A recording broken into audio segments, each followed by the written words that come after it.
is one that I think we don't necessarily know a lot about it unless it's something that we are going through or know someone who has gone through a situation where they've needed FMLA. So this is a really great topic. I'm excited to be partnering with our risk team again for this one.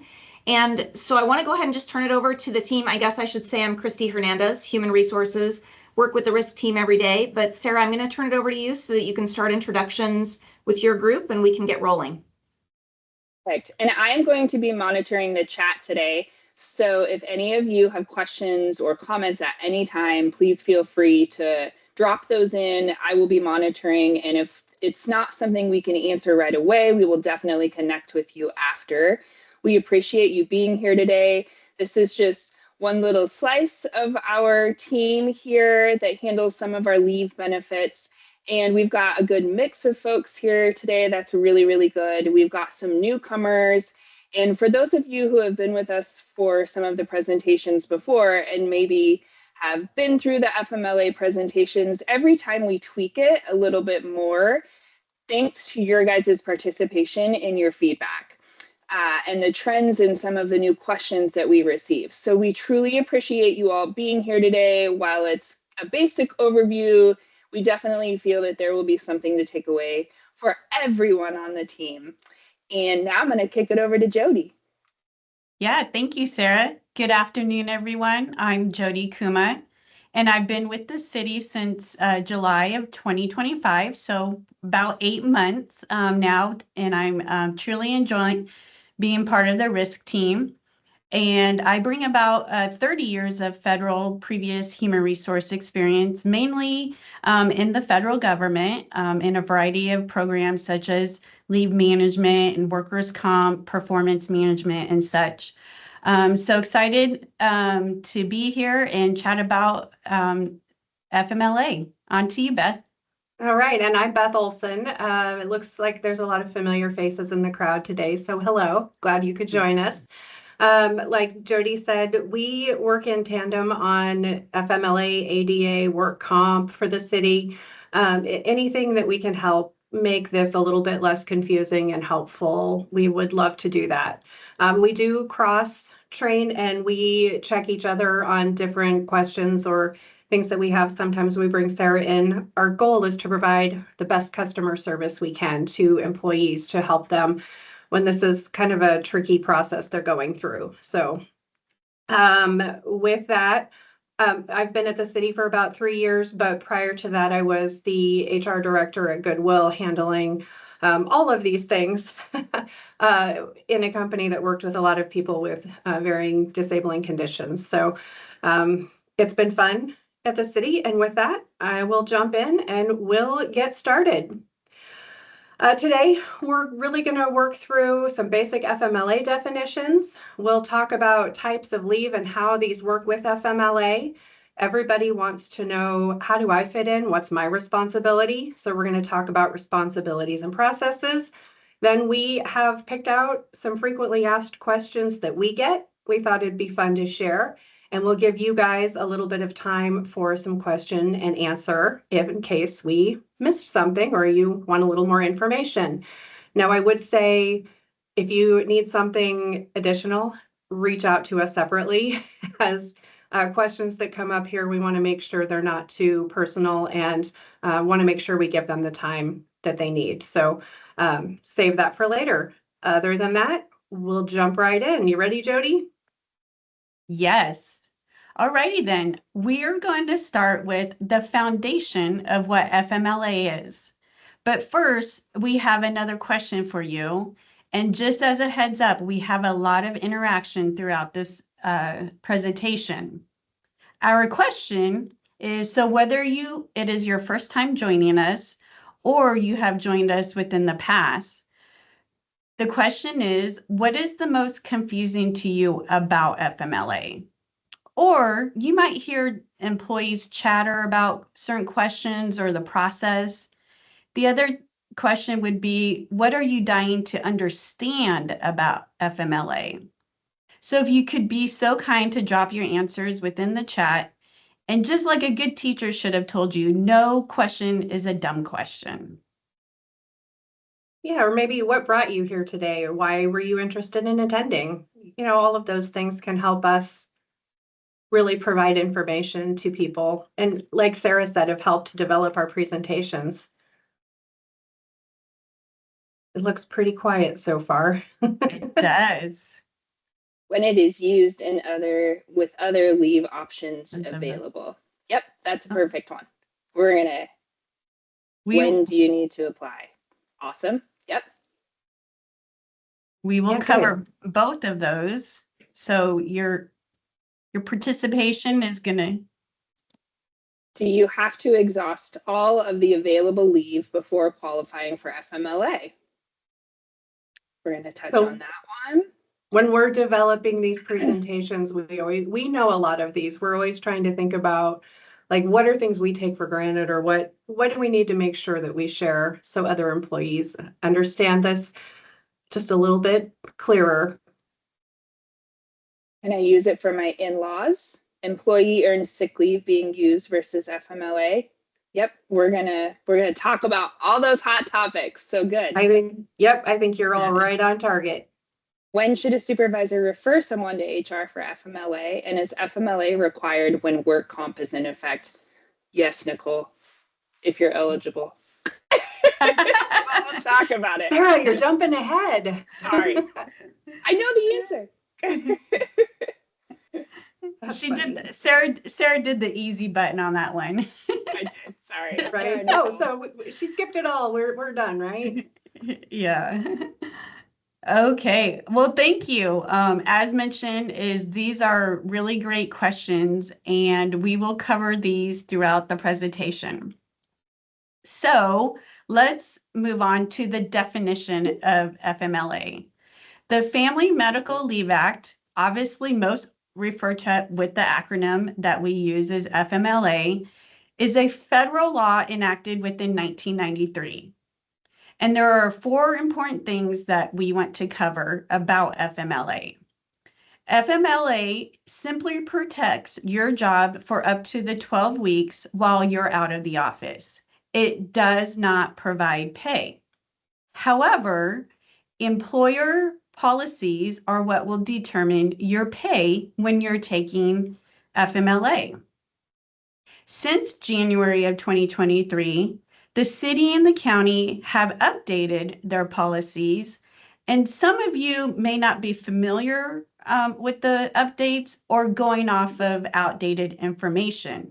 In fact, I just received a call yesterday to where I had an employee call me because he was told by his supervisor that his paid leave did not have to be coded FMLA.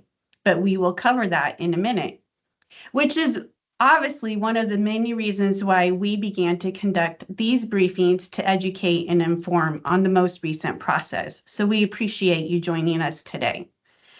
Lastly is the timely communication and sending us the medical notes sooner versus than later. We're going to discuss the timelines and the deadlines of the FMLA process within the presentation. Beth, could you share a little bit more? I would be happy to. So one of the biggest questions we get involves why FMLA has to be used if I have personal leave banks available. So personal paid leave banks are provided through the employer, in our case, the city or county. They provide pay and tracking of hours. These absences are managed by the employer, code, contract, policies, and rules. And approved, or sometimes if attendance is unreasonable, they may be denied by department leaders.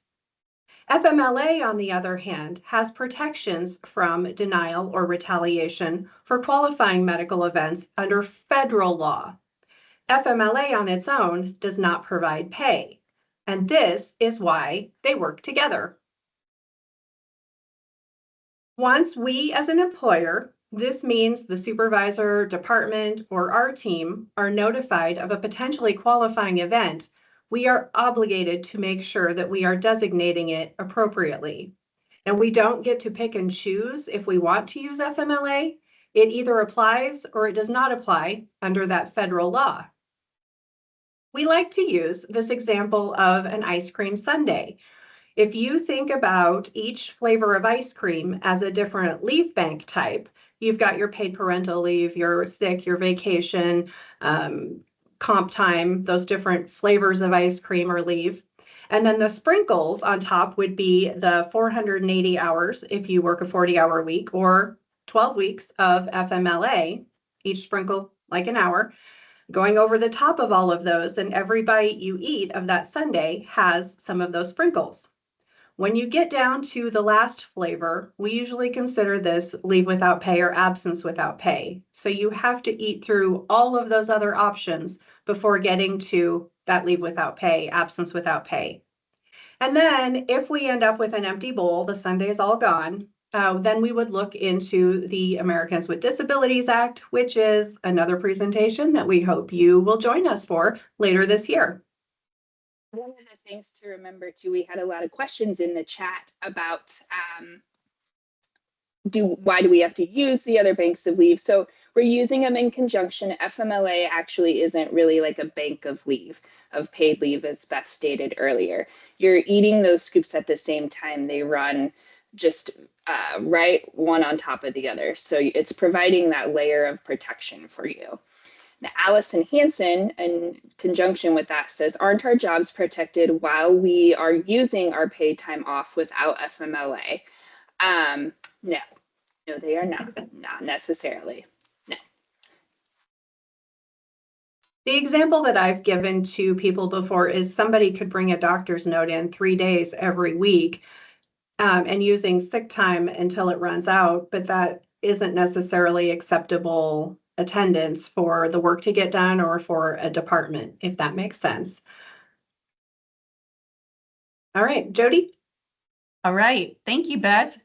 Thank you for that visual. I think I want some ice cream now. But let's talk about who qualifies for FMLA. So we have our employees who, one, need to work for the same employer for at least 12 months. In addition, have also physically worked a minimum of 1,250 hours within the past 12 months. And they also have to work at a location where the employer has at least that 50 employees within the 75 miles. It is evident that the city and county meet this requirement.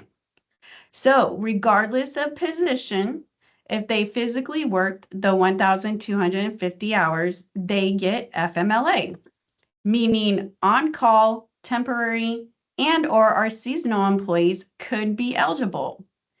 And here's another tidbit. 1,250 hours is approximately 24 hours per week. So whether we do have an employee that works 30 hours, 40, or even a 56-hour work week, the limit is still the 12 weeks of FMLA. And we have another interactive and want to hear from you. So now that we have covered some of the FMLA basics, such as the definition, the policies on usage of that paid leave first, and identified employees that may qualify, let's talk about my friend Roberto here. So keeping the top rules in mind, Roberto is an on-call individual with the city. He filled in for full week vacation coverage, but then he also has to where he had weeks to where he did not work at all. But in review, he has worked a total of 1,352 hours within the past 12 months. Does Roberto qualify for FMLA? Please drop your answers in the chat. What do you guys think? Yes, yes. Oh, they're smart. It looks like there's an overwhelming answer. Okay, maybe this might have been a little bit too easy. Yes, that is correct. Roberto does qualify. We threw this question in because we've worked with a couple of employees who are on call who have qualified for FMLA, and that's been a big question for some departments and supervisors. So we thought that was a good one to include. Absolutely. All right, so moving on to our next case is Frank. Frank is a full-time, long-term employee, let's say 10 years or more. He's had several illnesses over the past year, and he is currently requesting FMLA for an upcoming procedure. He got paid for 2,080 hours over the past year, which if any of you have done that before, that's about 40 hours a week. That includes some overtime. So when the leave absences, holidays, and work comp are removed, he physically worked 956 hours. Does Frank qualify for FMLA for his new event? And we've got some answers coming in here too. We do. All right, good. Oh, So we have we threw in some basic examples just to kind of give you an idea and show you some of the things we look at. But we do want to make that caveat that every situation can be just a little bit different. So it's good to always check with our team and check in with us when medical situations come up. All right. Oh, Sarah shared some information in the chat if anybody wants to look at that. And you, the majority of you are correct. Frank does not qualify for FMLA since he has not worked enough hours. I did actually have one employee who only worked 756 hours in the past year, which was, I believe, about 18 hours a week, just to put things in some perspective. All right, we're going to go ahead and move on. So now that we've defined FMLA with what, our next section is going to share how the leave types work and more of how FMLA works and who it may apply to. Okay. Employees may use any combination of these leave types. It is all about the situation, my friends. Continuous leave is self-explanatory. This is for things such as a planned surgery, and then after that surgery, you're going to have recovery of more than that 3 days, or potentially up to the 12 weeks all at once. Or you may have employees that may use leave on the intermittent basis, which means it is random absences for such thing as, hey, I have a physical therapy appointment on a weekly basis for the next 6 to 8 weeks. And or, hey, I experience migraines either like once a month or a couple of weeks. Or for those who may have a cancer diagnosis and they're going through a treatment process. Lastly is the reduced leave schedule. This is when an employee's physician has limited their work to a smaller number of hours for a short duration of time. So when it comes to scheduling the routine and multiple appointments, departments may ask employees to minimize absences and during the workday as much as possible. This could be things like scheduling those appointments all on the same day of the week or at the beginning and the end of their work shift. As a reminder, employees may start off using one leave type and changing to another based off of their medical situation.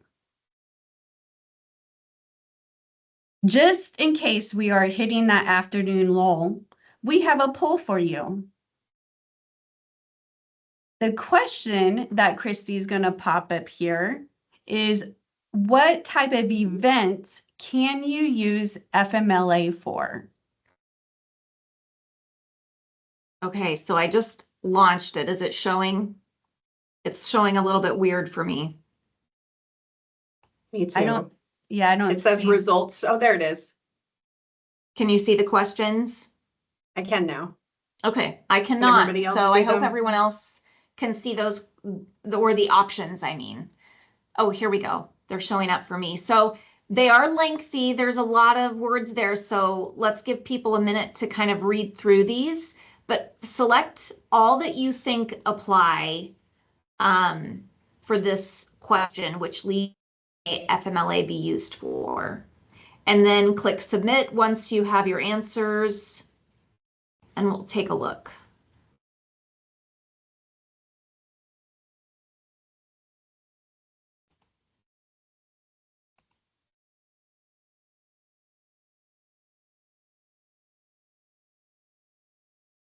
Oh, Karina's Yeah, not seeing mhm. questions. Not I don't seeing the know what is questions. going on with this poll. It definitely looked weird. I'm sorry, Karina. I don't know what happened with it. Tammy says it too. Well, let's maybe read through the questions then and see what people think. Maybe people can respond in chat really quick. So the first option is time off to support an adult sibling grieving loss of an in-law. So attending a funeral for the in-law of an adult sibling. What do you think? Can you use FMLA for that? Marianne says no. Survey All says nope. Okay, good job. Next one. Can you take leave to care for a niece and nephew that you're formally fostering? What do you think? Chin Yeah. I says feel like yes. we need the little Jeopardy Yeah, music. right. Oh, yeah, that would be nice. We'll have to Yep. get that for next time. We've got a lot of yeses on this one. Is that right, team? That's It is. correct. Okay, so then outpatient foot surgery followed by 6-week recovery period. What do you think? Is that an FMLA event? Lots of yeses. We have some smart people this afternoon. Okay. You guys got it. Work-related injury requiring overnight hospitalization followed by full recovery. Is that FMLA? More yeses. Yep. There's that work comp example. All right, team. So that's right too. A lot of yeses, right? And that's Yep. correct. Okay. Did I just say the outpatient surgery one? That's the I'm one getting you're lost. on. Outpatient eye surgery with a 3-day recovery period and no complications. What do you think? This one's tricky. A lot of yeses coming in for that one. What's the scoop, team? Not as written. How's that? So clarify that. Why is it not? It's outpatient, so there's no overnight hospitalization, and it's a 3-day recovery, so it doesn't go more than 3 days. And it Okay. says no complications. Okay, thank you. Next one, work-related shoulder injury resulting in missed work time and multiple follow-up medical appointments. What do you think? That's right, Marianne. We try to throw a couple of tricks in there. We couldn't make it too easy. Okay, so we got a lot of yeses coming in for this one. And That we is- have to show the reason that you contact our team is because some of these can be very tricky. So So shoulder injury, they are correct on that one, right? Yep.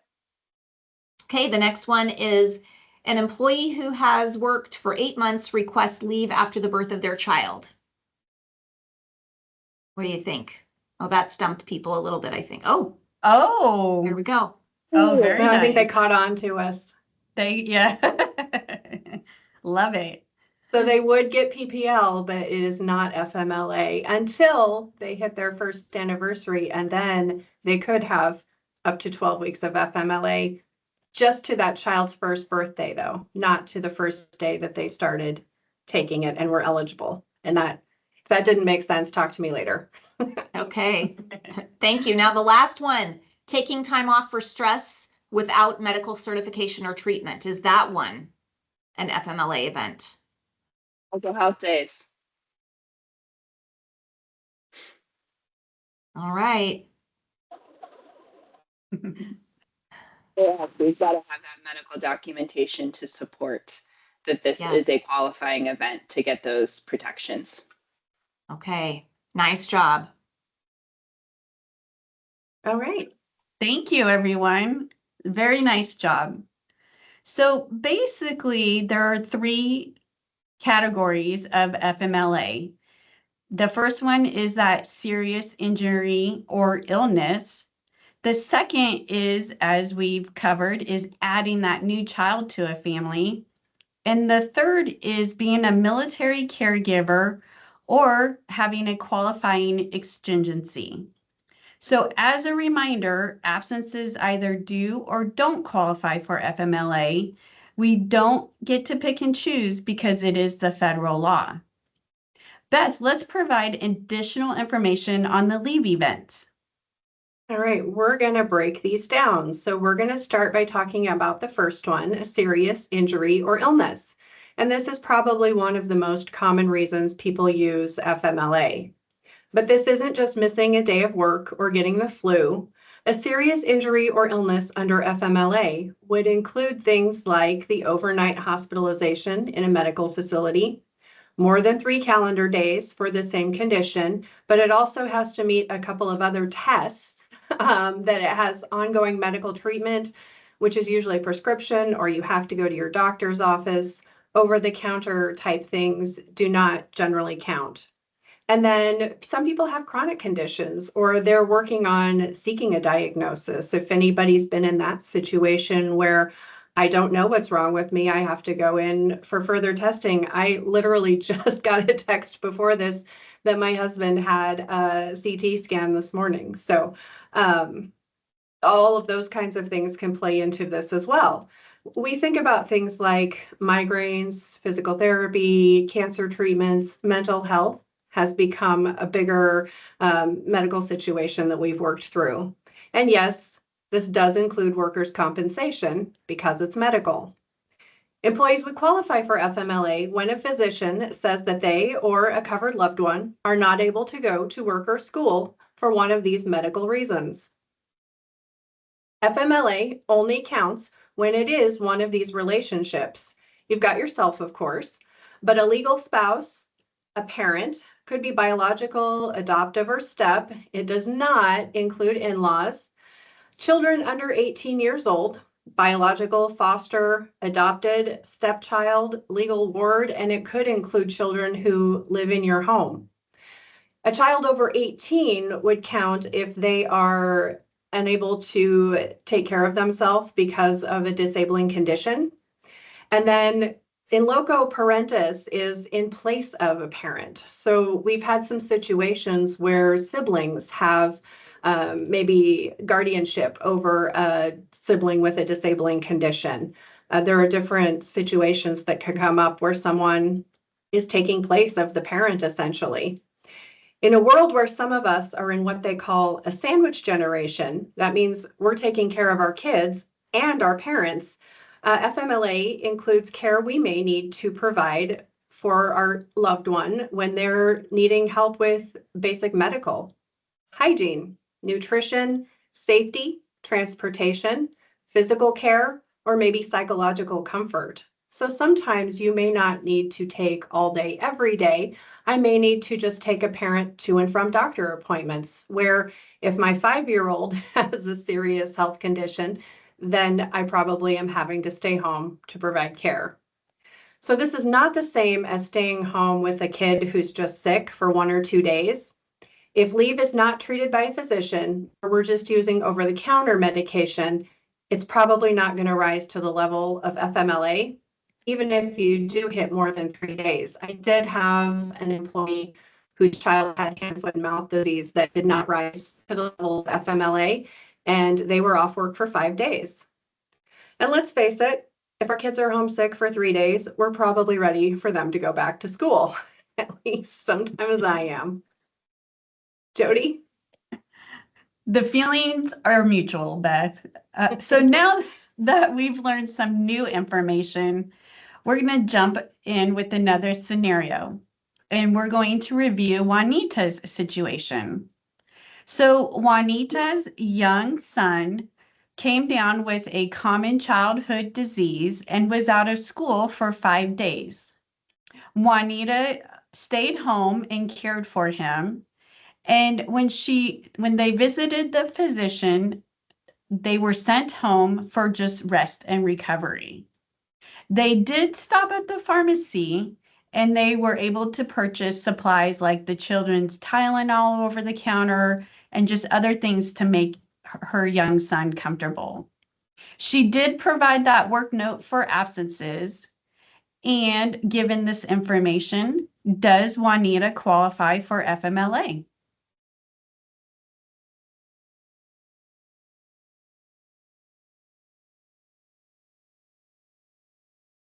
Oh, very nice. That is correct.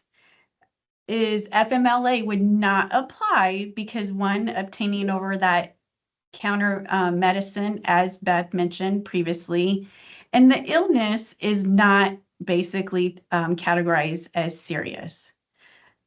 Let's Although look it at it. feels serious if you've been in that situation. The poor kiddo when they're sick. Yes. Let's take a look Right. at another one, Beth. All right, it is Edith's turn. Edith's married daughter lives in another state. Edith is super excited. She's expecting her first grandchild. She has been asked to help care for the dog while her daughter and son-in-law are at the hospital. And of course, she wants to be there for the birth of her first grandbaby. So what do you guys think? Does Edith qualify for FMLA? This is a question that we very commonly get. I'm already seeing a couple of no's. So you guys Yeah. are correct. This would not meet FMLA. Now, in some of these cases where they're not FMLA, that doesn't mean that an employee couldn't submit a request to take vacation. We talked about the funeral for the sibling. An employee could request to take some vacation time to go and attend those events. It just doesn't rise to that level of FMLA. All right, great job, guys. So we're going to move on to George. George has a father who cares for a brother with a permanent disabling condition. George's father is recently hospitalized, and he is needed to help care for the brother while the father is unable. Does George qualify for FMLA? We've got answers coming in. We do. Okay, good. Yes. They're quick. Yep. And Yes, this is George. similar to what Nancy asked a little bit ago. She asked, does it have to be legal guardianship? For example, if a niece, very similar to this situation, if the niece is living with someone but not legally transferred guardianship, sort of similar to George and having to go care for his brother. George actually could qualify under two different ways. His father is in the hospital, and that is a qualifying event.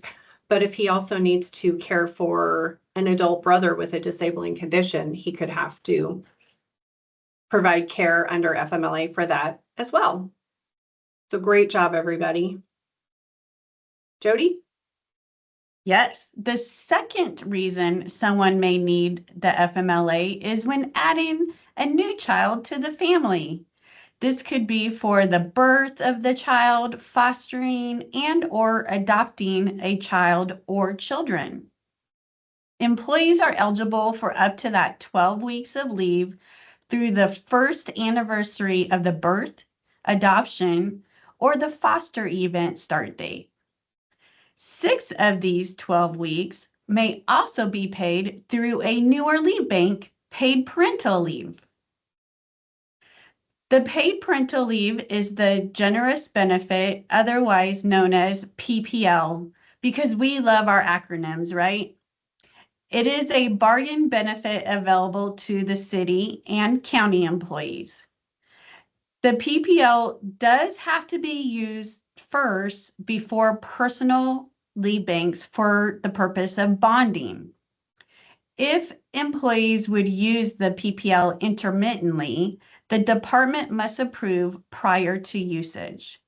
But overall, all PPL leave requests are approved by the department.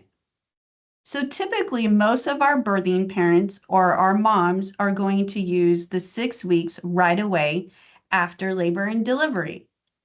The other 6 weeks of FMLA would still be protected, and they would either use their personal leave banks for pay if they have it, or they can use that absent without pay. PPL and FMLA are like peanut butter and jelly, folks. They go together to bond with your new family member.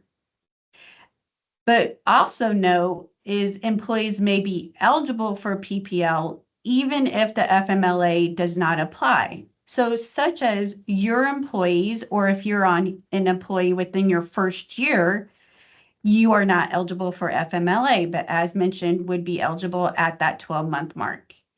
Or if the employee has probably exhausted their FMLA previously, they can still be eligible for PPO. Some of you may have already used this, and some of you, like me, wish you had it when I had my child, who is 28 years old now. Beth. I agree. That sure would have been a nice benefit to have had. Believe it or not, we've actually had some employees who were complaining because it wasn't enough. And my response was, at least you have it. It would have been really nice to have gotten at least 6 weeks. So the city and county have added another parenting option in the form of protected family leave, or PFL. Yeah, I know, more of those alphabet acronyms. Now, this one doesn't usually apply to a lot of our employees, but sometimes people unknowingly select this option when they're putting their absences in. So I want to talk about what it is to help you all understand what it isn't, if that makes sense. Under FMLA, employees who work for the same employer, they share that 12 weeks of FMLA. And that there's a lot of different scenarios that could happen under that. Protected family leave steps in and now gives each parent up to 12 weeks for protected bonding and parenting responsibilities with that new child.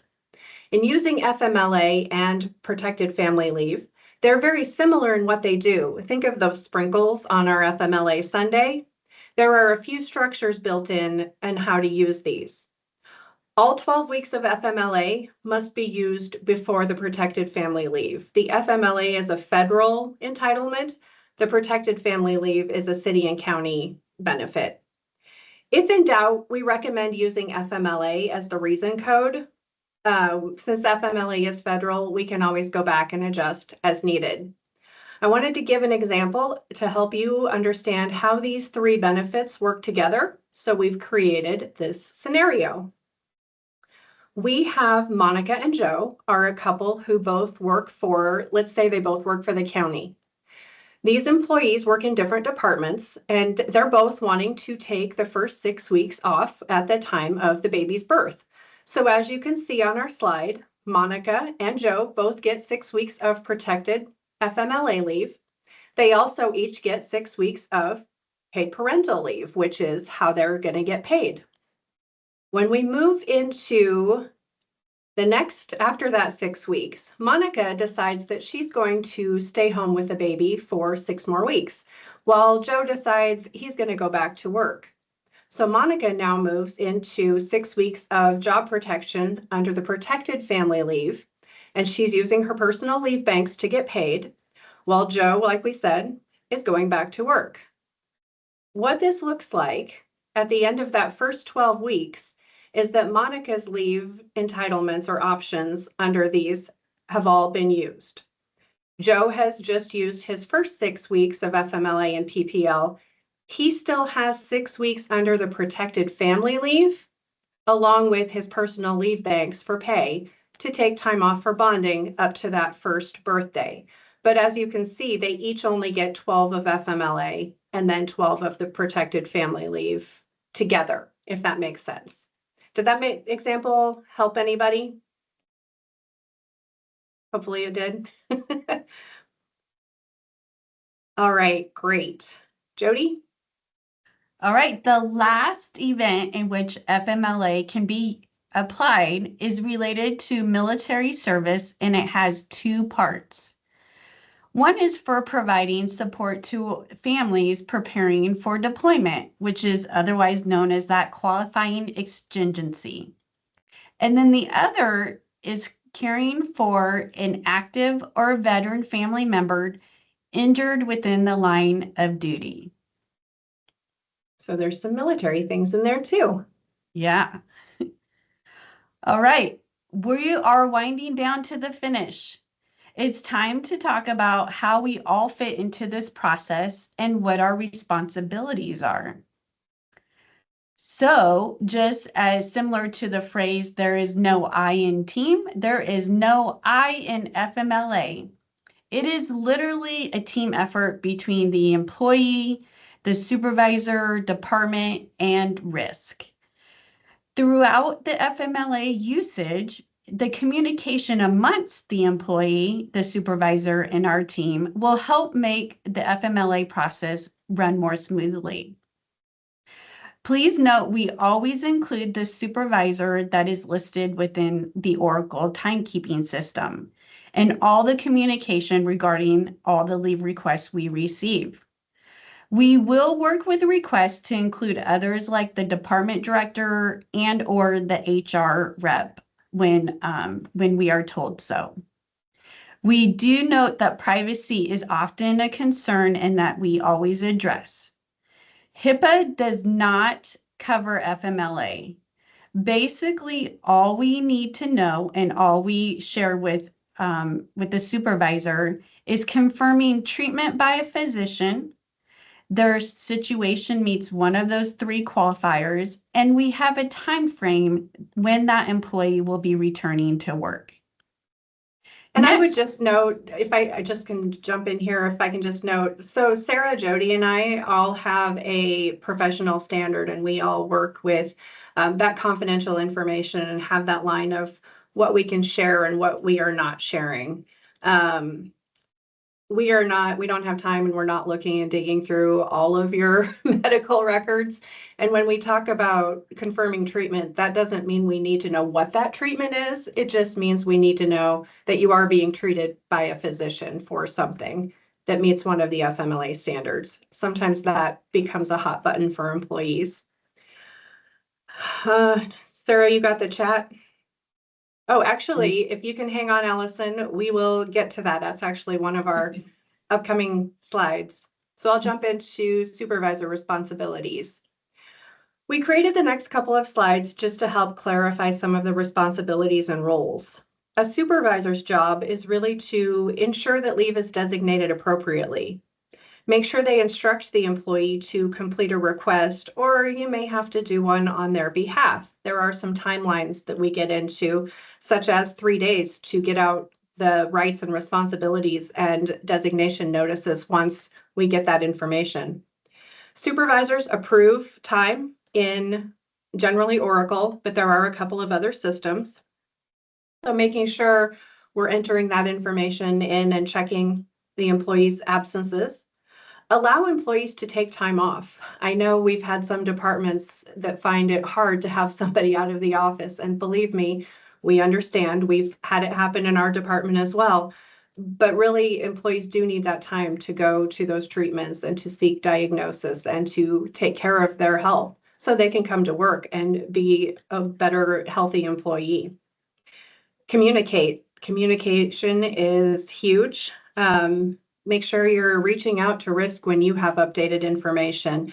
Make sure we're communicating with employees on the status of their leave. And supervisors really do need to make sure we have a return to work note before somebody starts working. I've had conversations with managers where the return to work note, the manager emailed me and said they were fully returned to work. And when we looked at the note, it said they had 10-pound light duty restrictions. So really double checking those return to work notes. And then follow up. If something seems off or you're not sure what the status is, reach out, check in with us. We will be happy to let you know where things stand and follow up.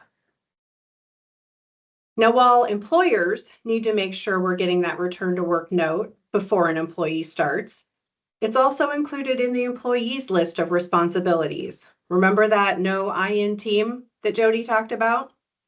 Employees should notify their supervisor and submit a request for FMLA. We usually ask within 30 days.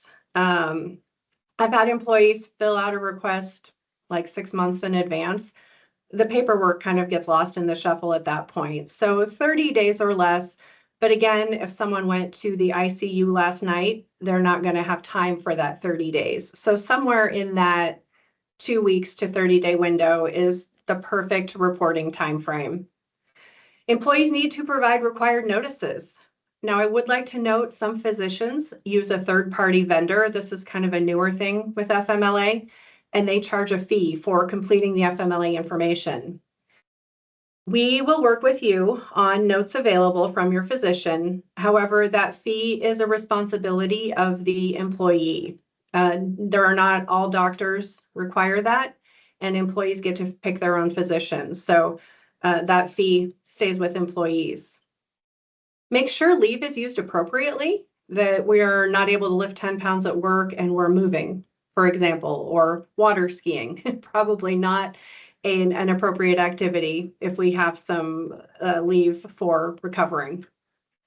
As previously mentioned, employees need to take time for medical. However, we can work to minimize the impact to the department as much as possible. Employees' biggest responsibility is to communicate with the supervisor and risk, which is a common theme, like I said, for all of us. Jody, could you share how all of this is done? Sure. Now that we know about the employee and supervisor responsibilities, here is the overall FMLA process, and we will go through these fast and furious of the next 6 steps. So the first one is, in making an FMLA request, employees do not have to say the words FMLA or family medical leave. They may say something more like, I'm having surgery in 3 weeks and I need 6 weeks off. An employee may have an unexplained minimal or exhausted sick leave balance. These are things that could trigger a supervisor or a department to direct the employee to submit a request. By now, most of you are probably familiar with our origami link. This is how we get those notifications. Please don't wait for medical to submit a request. This gets the employee on our list, and when we're reviewing payroll, we will send out emails noting if someone should or should not have used it. Some of you may have gotten those. When submitting those requests, employees are the best source for entering personal information, like their email. We use the personal information to communicate while employees are off work. Since employees shouldn't be working while they're on medical leave, that does include checking your email, and this has come up in questions. I had a gentleman who had talked about doing his Treliant training while on FMLA. Since FMLA is leave, Treliant is paid work, those don't work together unless approved by the department and our team. It's ideal to have that request in the employee's own words. If they haven't submitted it within the first 24 hours, then I would say a supervisor or someone in the department should submit it on their behalf. If you don't know the actual dates, put in at least the start date and then 12 weeks later. We can always adjust those as we get medical notes. And then my last point, when you check the acknowledgement, if you're filling it out for someone else, that says that the information is correct to the best of your knowledge. You are not signing on behalf of the employee. So it is completely appropriate to fill a request out on behalf of someone else on occasion. Okay, once the FMLA request is received, our response will then include the following in an email, which is the rights and responsibilities, in addition to the medical certification for either the employee or the family member, the employee position description if applicable, and instructions on coding the absence within the timekeeping system, and possibly a return to work if applicable. Frequent questions that we often get on these forms are about the FMLA definition of a key employee, which is most often checked as no. This is simply an FMLA term. A key employee is referring to someone such as the sole owner of a small business. And let's say that sole owner took 12 weeks of absence from their business, it would have a detriment. So while we are all important, business will go on without us. Other questions that we do get about this form Sorry, Jody. is about this section on the paid and unpaid leave. So as we have mentioned earlier, and in accordance with our contracts and policies, is you have to use that paid time before unpaid time for almost all of your the leave situations, with the exception of workers' compensation and military leave. So as sometimes people do exhaust all of their leave banks, we check the options on these forms that may mean parts of your leave may be unpaid. It doesn't mean it will happen just because it's checked.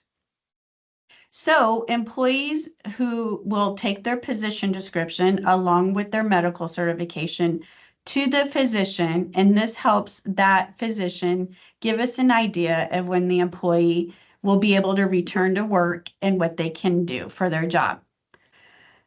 So given that we are going with the time limit here, we're going on to the third step. Yep. We have a 15-day waiting period unless we get medical sooner. So we'll go to time cards. Time cards is, as mentioned, we send that information and we would like the FMLA to be coded right away because it's easier to add it now versus fixing later. Typically, it's less than 1% of our cases that either end up not qualifying or meeting that FMLA eligibility. Okay, then we have a designation. Once we get the medical, we'll send notice out to the employee and the supervisor. And the last is, we love to hear from you all. So please communicate with us, and we are tracking when that full return to work happens. In addition to, if for some reason the employee has exhausted all of their 12 weeks, we can send notification to the employee and the supervisor of other options, such as the catastrophic leave program, or how to apply for the American Disabilities Act, or information on the Pregnant Workers Fairness Act. And then lastly, we do monitor the employees who do separate. So simple, right? Pretty simple. All right, so I am dropping in an FMLA FAQ. I've also told people there are lots of things out on Google with information, but if there's some things you're not sure about, feel free to reach out to us. And lastly, we wanted to talk about some FAQs. So one of the things we get is, what is an FMLA year? FMLA year is 12 weeks in a 12-month period. People can have multiple events and events can overlap. Think of FMLA like a 12-week bucket. When you use FMLA time, it fills that bucket. The county follows a static year. That means the first use of FMLA starts their 12-month period, and any protected time for any event used in that 12 months counts towards that FMLA year. If they're in the middle of an event, we would have to start a new year. Let's see. We do things like checking those 1,250 hours. Then on the first anniversary, that bucket gets dumped out. The city, on the other hand, uses a rolling FMLA year. With a rolling year, you get time back on the 1-year anniversary of when you used it. So not all at once, piece by piece. This timeline I found on the Department of Labor website gives us an example of someone who needs FMLA starting November 1st of this year. If we look back 12 months, it looks like they've used 11 weeks of FMLA, meaning they have 1 week of FMLA available starting November of this year.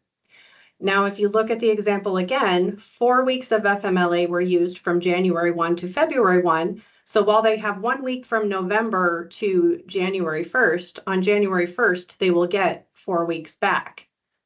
So think about our bucket. Once the maximum or 12 weeks is reached, the only way space opens up is when that 1-year anniversary hits, and then some of those used hours drop out. There's no reset date, which is the key difference. It's always based on today and looking back 12 months. Our team runs reports and watch for these timelines. If you are in this situation, the employee and supervisor get absence reports so they know when those days are. Jody, next question. Given that we are about time, I did cover this about if the condition lasting longer than 12 weeks is we will send the information regarding other programs such as ADA, the PWFA, which is a fun acronym, Pregnant Workers Fairness Act, and the catastrophic leave.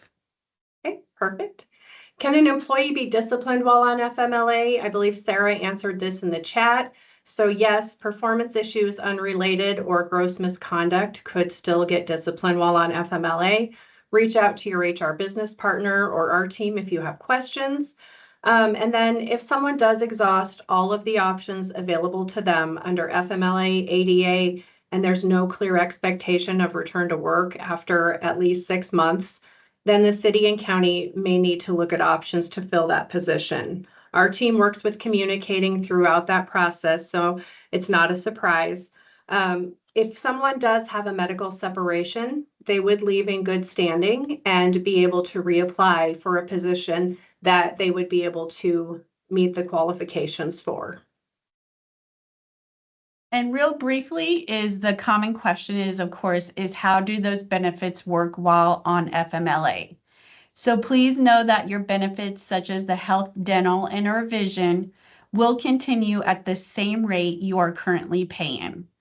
If you do not have enough pay or leave hours, the city or county payroll will reach out to you to seek payments for those missed benefit premiums. Beth, over to you to close us out. All right. Again, thank you for joining us today. We don't expect you to remember all of what we learned. That's why we're here again. The best way to reach us is risk@lincoln.ne.gov or send those origami links. For example, I was off Friday and Monday, and Jody and Sarah were here to be able to answer those questions and really get that customer service to employees. Origami links or origami requests should be done on work computers. And our final takeaways, remember everything is under contract code and policy, and make sure that you reach out to us, especially when there's a medical situation. And we are a minute over. I didn't think that was too bad. Do you guys have anything for us, those of you that are left?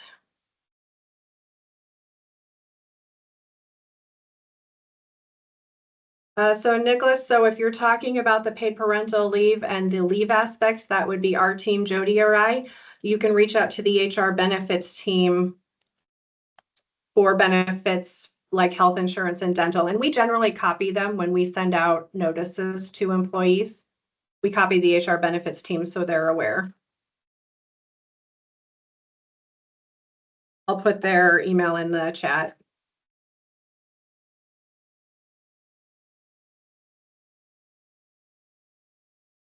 And the slide deck, the prior presentations we've done are available on the learning site, and this will be there as well. Great job, you guys. This was excellent. Thank you so much.